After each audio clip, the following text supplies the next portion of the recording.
From the beginning of college, I knew I would study abroad. I had my heart set on Florence. I had traveled there once with my family and knew how beautiful and exciting the city was. About halfway into my sophomore year of college, I realized how many people from my school, CU Boulder, would be studying in Florence too, but I initially didn't mind.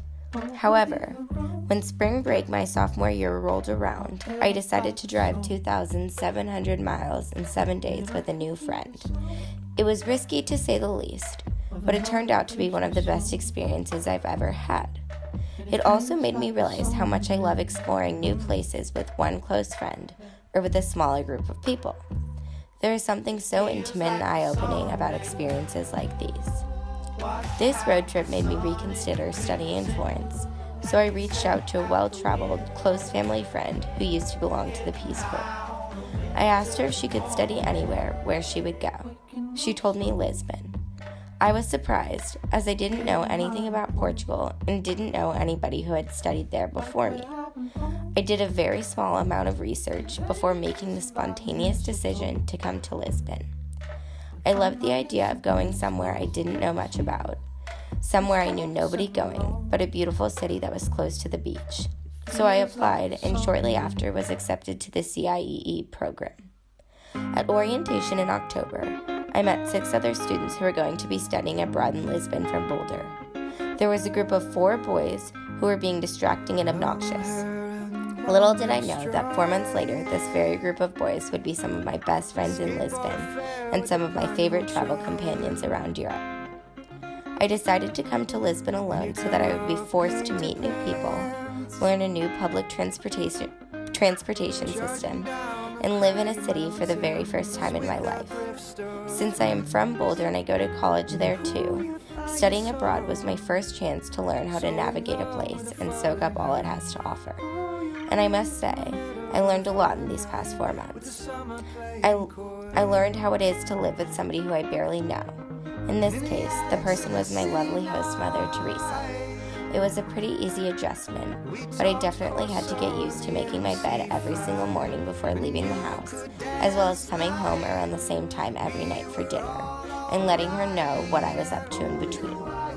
These probably sound like small things, but I had never been used to this kind of intimacy with somebody other than my family.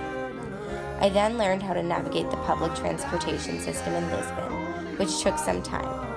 Admittedly, my first trip home was with my now good friend Natalie, and we got very confused and pretty lost in Ratu, trying to find out which bus to take back to our homes in Australia. However, we quickly learned our routes, whether that be on the bus, the 720 or the 738, the tram 15, or the metro, Linha Amarela. We learned how to walk around Lisbon, that it was okay to get lost, and even better to do so as it allowed us to explore the intricacies of the city and stumble upon charming little neighborhoods we would not have found had we known where we were going. The learning that was specific to me, I realized, actually was not. All of the other students I had met in my program were learning things the same way I was, at the same time I was. We were all on the same boat, which I think is what ultimately led us to become close friends so quickly. The learning that I was doing transitioned to the learning that we were all doing together. Shortly into our program, we learned how to slow down, to enjoy our coffee at the coffee shop in the company of our friends. Whenever we asked for our coffee, par levar, the person working behind the cash register would often say to us, "We don't do that here," or something along those lines. We at first thought that it was weird, but then realized that certain things here are slower paced, to be appreciated and not rushed.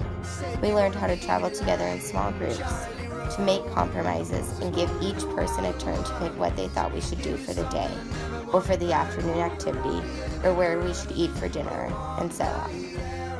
This allowed us all to go to places we might not have picked on our own, and discover newfound love for these places, food, and music, which we wouldn't have found if it weren't for our friends leading the way. We definitely all learned how to let go a little, to relinquish some control and just go with the flow. The last thing that happened to us, which we didn't have to learn, but which happened naturally, was that we fell in love with Lisbon. We fell in love with the kindness of Portuguese strangers, their willingness to give us directions and recommendations. We fell in love with the old streets and colorful buildings. We didn't necessarily fall in love with walking up the hills, but we were grateful for the exercise, which helped us feel less guilty about all of the pastel de natas we ate. We fell in love with late nights at Pensau Amor and watching the sunset along the water in Kaiserdre. I know this might sound cheesy, but we really did learn all of these things, and we really did love our time here in Lisbon.